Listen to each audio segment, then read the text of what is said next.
Previously in the complete creation. It looks just like a giant chicken track.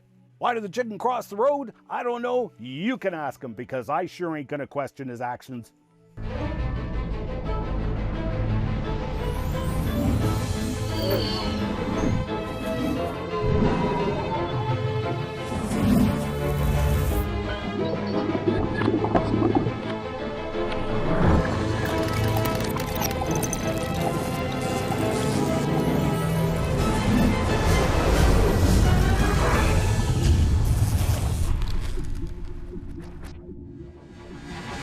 Hello again, welcome back. Thank you for joining me again in the next episode of this enduring saga. We had a brief introduction to the Paluxy fossil human footprints found in the same layer as dinosaur tracks. Hundreds of them have been uncovered over the past century. Many of those excavated by a lot of hard work from underneath undisturbed limestone and a clay marl sandwich, in the presence of multiple eyewitnesses who helped break up the limestone rock layer and remove it. I showed a map of what I fondly call Paluxy Prime, a 1 kilometer stretch of Paluxy River which by my count yielded over 1,000 fossil dinosaur tracks and over 100 fossil human footprints. I wish to begin our study of the most famous of the trails, the Taylor Trail, named after Stan Taylor of Films for Christ. Taylor followed what appeared to be a trail of fossil human footprints under the rock ledge of the riverbank in the late 60s. So they broke up the solid, undisturbed limestone. They presented this evidence in an excellent film they called Footprints in Stone, released in 1972. Now, sure, there was some mistakes in the film, and some further significant evidence came to light, which at the time, Taylor and the gang didn't understand, and the anti-creationists adamantly claimed they refuted the human footprint interpretation. As a result, Films for Christ withdrew the film from circulation. As you'll see, however, far from refuting the human fossil footprint interpretation, the new evidence further bolstered the human footprint interpretation, and dramatically so.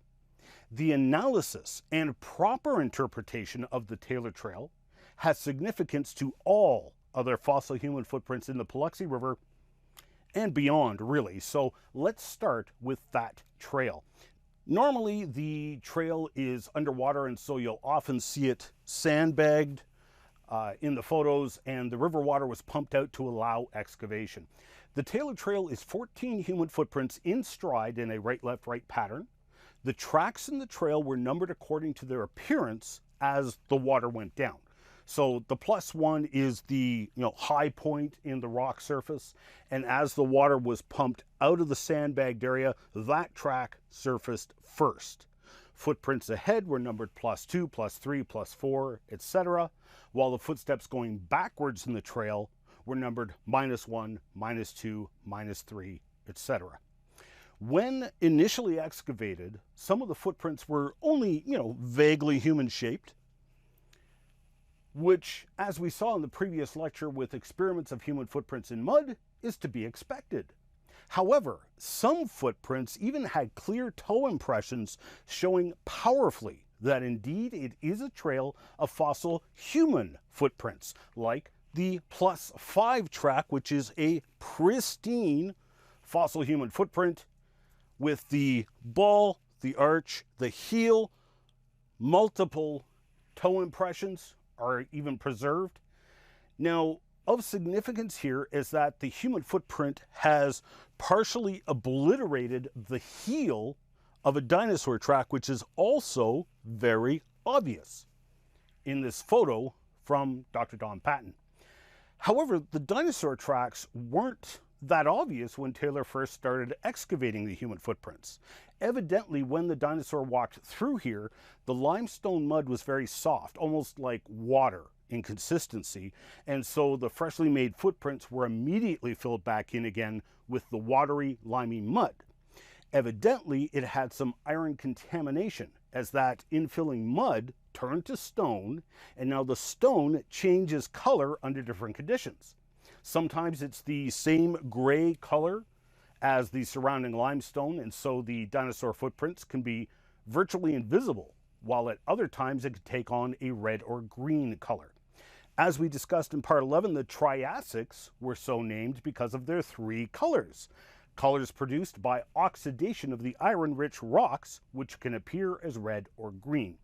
Now, much ado was made about these dinosaur track-shaped red stains in the Taylor Trail. Anti-creationists claimed that the Taylor Trail was only dinosaur tracks. Some creationists made the same claim. Theistic evolutionists also made the same claim.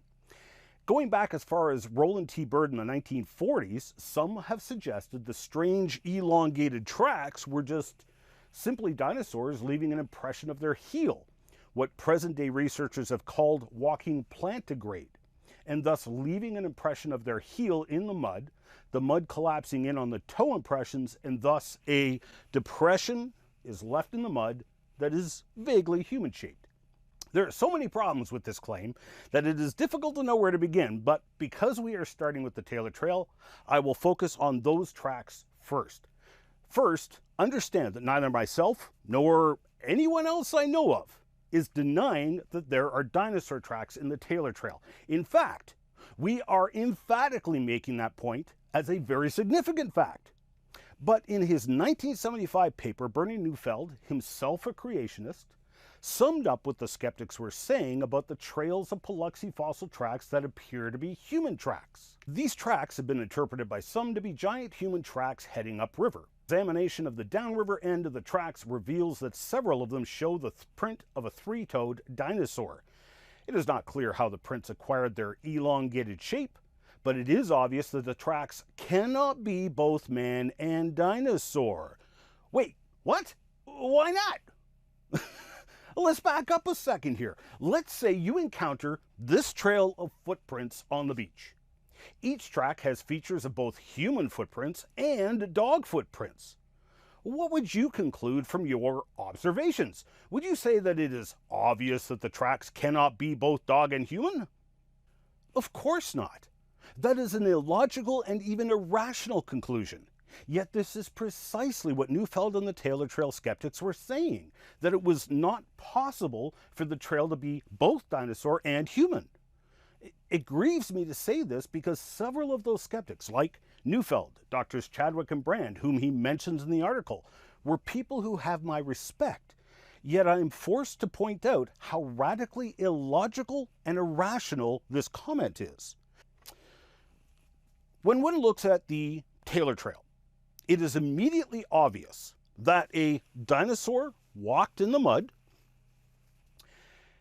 and then a human walked in the very footprints made by the dinosaur. This makes complete sense, as humans and even dogs will be observed to do this. If you are walking in sloppy mud or snow, you will instinctively step in previously made footprints because it's easier to walk in packed mud or snow than it is in sloppy mud or non-packed snow. Now, because the trail is actually two trails in one, I will refer to the individual trails as the Taylor Dinosaur Trail and the Taylor Human Trail. But let's analyze the claim that the human-shaped tracks are simply the heel impressions of a dinosaur walking plantigrade. Normally, a bipedal dinosaur with tridactyl feet would stand and walk on its toes, more or less, and this stance is called digitigrade.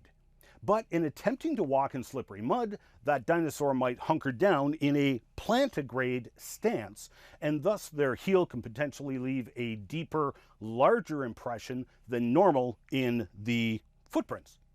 The toe impressions are made in very sloppy mud, which backfills into the toes, and you are left with a vaguely human foot-shaped depression. Such a wonderful story. A wonderful story that will only woo those who know nothing about the Taylor Trail. Let's take that story and run with it.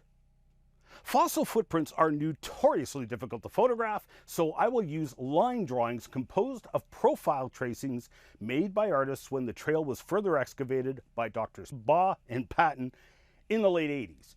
Assuming these were all tracks made from a dinosaur walking on its heels, The dinosaur track outline is marked and the alleged heel impression is hatched. Apparently, the dinosaur was having a really bad day and had 2 dislocated heels. As you follow the trail, the alleged heel impression changes where it is in the dinosaur track. It's up by the left toe and overlapping the left side of the dinosaur track at the -4 and again at the -3B. At the -3, the alleged heel is way up in the middle toe. Ouch! At the -2 and -1, it's located in the center of the track, not at the back of the footprint where it should be. And at the +1, it's moved way up into the middle toe section again. The +2 left impression still has the heel offset to the right side, but again centered in the footprint. At the +4, the heel has apparently dislocated so far that it's now making a depression between its toes. Poor dinosaur. That's gotta hurt.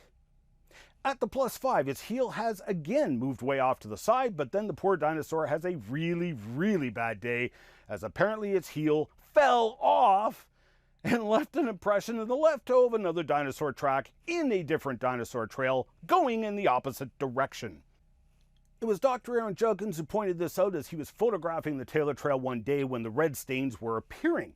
This photo is taken underwater. Here's the next dinosaur track in the Taylor Trail, but the human footprint wound up in this dinosaur track, which is part of a trail of dinosaur tracks I call the Judkins Trail in honor of Dr. Judkins' discovery.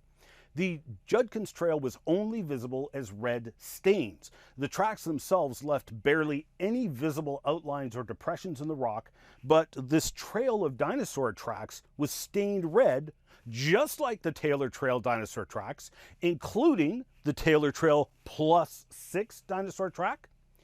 If the human-shaped depressions were from a dinosaur walking plantigrade, then you would expect the depression to look like this green area, not a footprint in the left dinosaur toe and leaving impressions of human toes at the front. It is nothing less than ludicrous to suggest that these fossil human footprints are only dinosaur heel impressions. This particular human fossil footprint was one of the tracks in the trail that had toe impressions preserved. The right side of the dinosaur track is underneath the sandbags, but you can see here that the human heel stepped on the left toe of the dinosaur track, overlapping and obliterating part of it, and the human toes are in the heel of the dinosaur track. Now, if you so wish, you can claim that the dinosaur's heel somehow produced what looks like toe impressions in a vaguely human-shaped heel impression, while the heel radically moved around within the dinosaur tracks as it went down the trail. And it left toe impressions identical to human footprints in multiple tracks. And all the toes were pointing in the same direction. And the heel apparently fell off and made an impression that looked exactly like a human footprint, complete with toes pointing in the same direction as all the other toes and human footprint impressions in a single dinosaur track of a trail going in the opposite direction. And that dinosaur didn't leave anything even vaguely looking like a human footprint in any of the other tracks in that trail.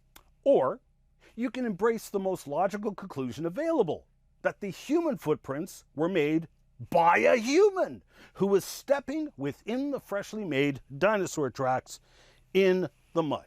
Several of the Taylor Trail human footprints have toe impressions, while others do not. The +6 has nicely preserved toe impressions, especially that all-important big toe.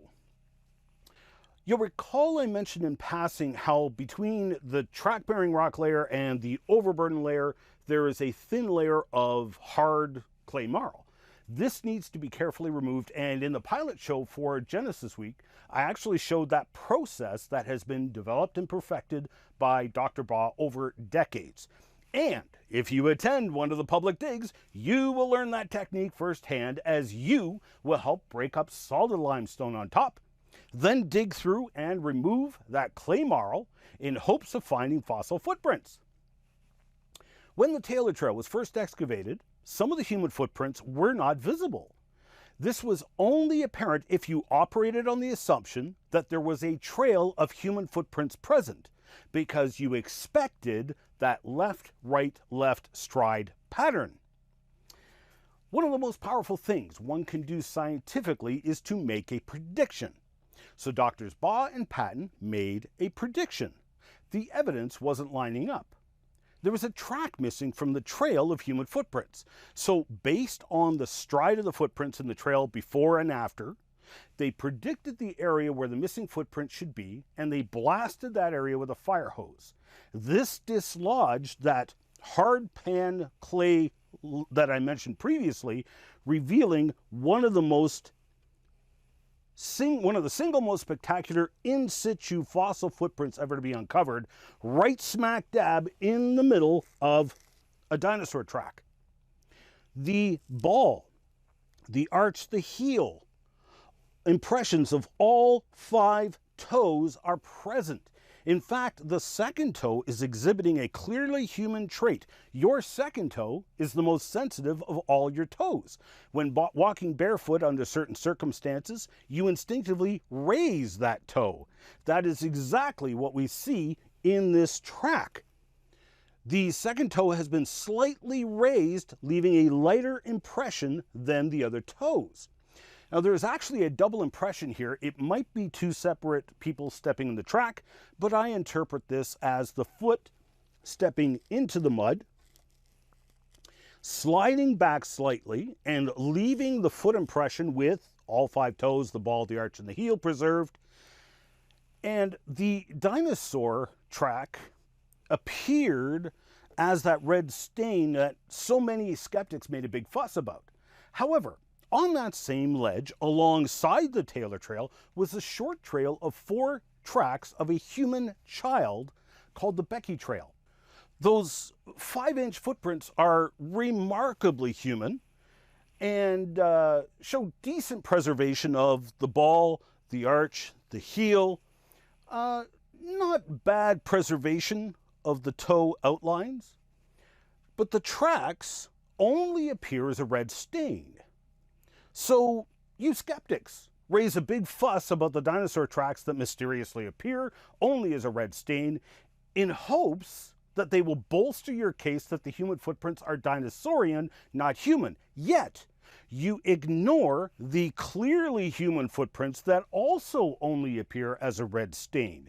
Judge yourself. Is that scientific, to pick and choose what evidence you consider and what evidence you ignore? Or is that anti-science? Last point I wish to make is that the dinosaur tracks of the Taylor Trail and the dinosaur tracks of the Judkins Trail are not even plantigrade dinosaur tracks. Let's take a look at the -3B again. Here's the outline from the dinosaur track. It has a very long pointy helix. It looks just like a giant bird track, and the impressions left by the toes strongly indicate that the creature had webbed feet. The webbing between the toes becomes quite visible when the red stains manifest.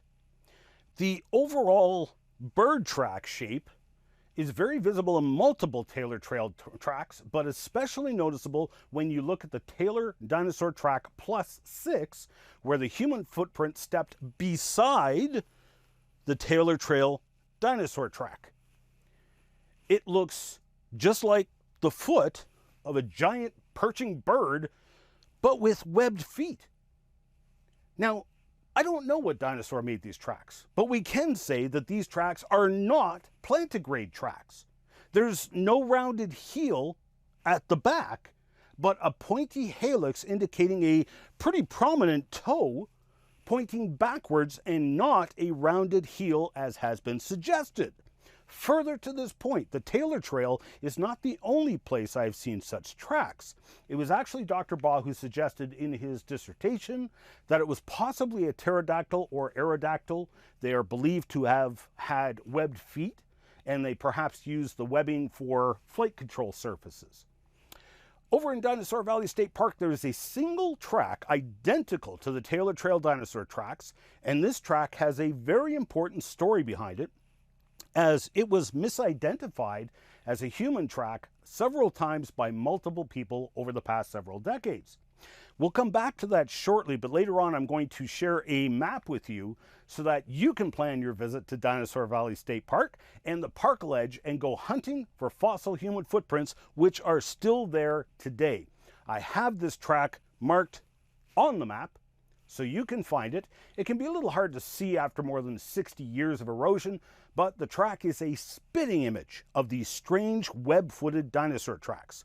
I have also found a couple of these tracks at another dinosaur site way outside of Texas.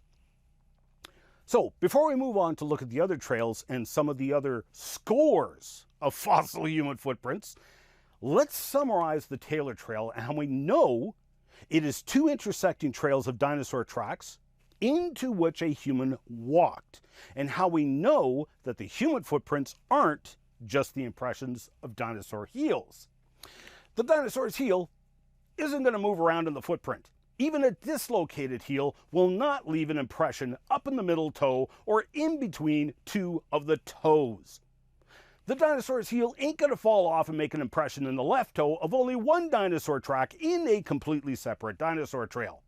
The dinosaur's foot isn't going to make anatomically correct toe impressions of a human foot. The dinosaur tracks are not plantigrade tracks. They are tracks from an unknown dinosaur, probably a web-footed dinosaur from the pterodactyl or aerodactyl families. The predictions made from the assumption that it was a secondary trail of human footprints succeeded in finding other pristine human footprints that weren't initially visible. The dinosaur walking plantigrade hypothesis failed in all of its predictions. It would have predicted that all of the human-shaped depressions would be consistent throughout the entire trail and certainly would not have left the dinosaur trail to join another dinosaur trail in the opposite direction, and would predict that all human foot impressions would be associated with the dinosaur track, which brings me to my next point. Some of the human footprints are isolated, like the Becky tracks. Seeing as how the skeptics have completely ignored these isolated human footprints, I assume that means they agree with me that those isolated human footprints were not associated with any dinosaurian features. I'm glad we could agree, therefore, that, by definition, the human tracks cannot be some strangely shaped dinosaur track. Please note that this is strictly dealing with the Taylor Trail. I have yet to get to the scores of other fossil human footprints, some of which are also isolated from the dinosaur tracks, or their interaction with the dinosaur tracks proves conclusively that the dinosaur tracks and the human tracks are separate entities. I'm also not addressing the previously addressed bogus argument that the tracks are carvings, seeing as how everyone agrees these trails cannot be carvings. They were excavated from underneath a solid limestone ledge.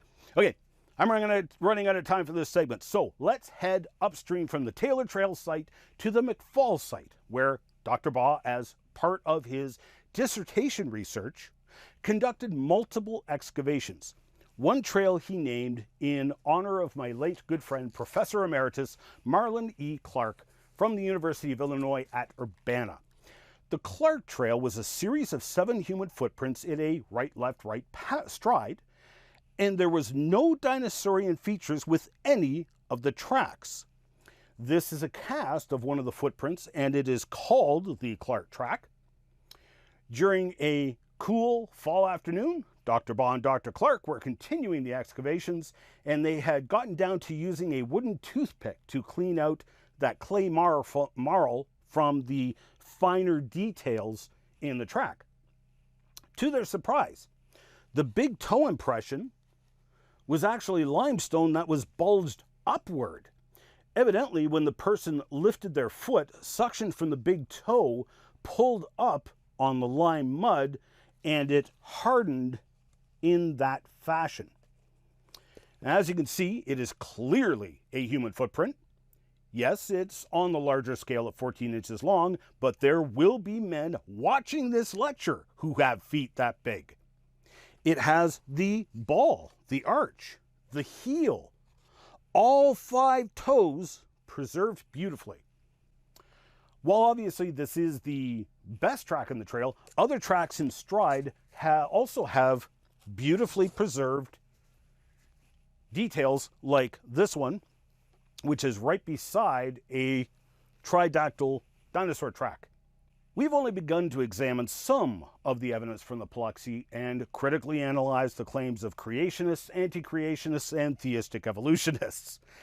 When you go down to Dinosaur Valley State Park, you will encounter this interpretive plaque. Now, I don't like using the term "don't insult my intelligence." I mean, it sounds arrogant to say that, but frankly, this poster is arrogant and an insult to the intelligence of dozens of people who have spent decades of their lives diligently researching, getting dirty in the Paluxy River, and spending a lot of sweat and even some blood excavating the fossil evidence, only for these guys to come along and attempt to arrogantly sweep that evidence and research under the rug and claim that we are mistaken, that the human footprints are only fakes and smudged dinosaur tracks that vaguely resemble human tracks.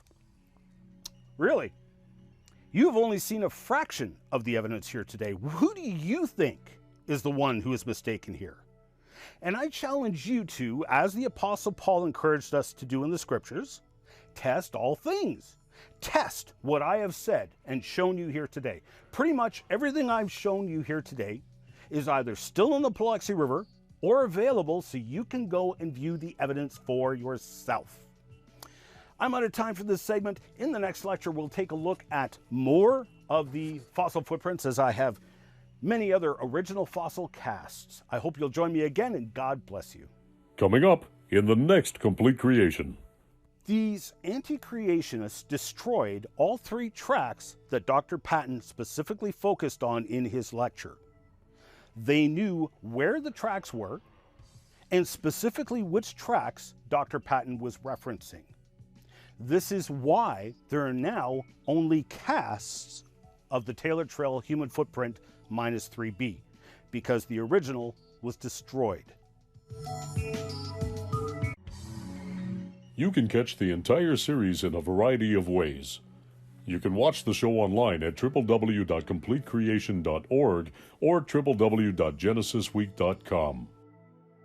You can also purchase the Complete Creation series in full high definition on Blu-ray or video on demand at completecreation.org, or support the Miracle Channel with a monthly tax-deductible donation and access the entire Complete Creation series in high definition through Corco, Miracle Channel's video on demand service.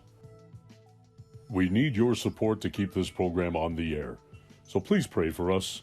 And if you wish to financially support the program, Canadians can make a tax-deductible donation to Core Ottawa, Canada North, Post Office Box 72075, Ottawa, Ontario, Canada, K2K2P4. Or you can make a donation via PayPal online at ianjuby.org/donations. And thank you for your support.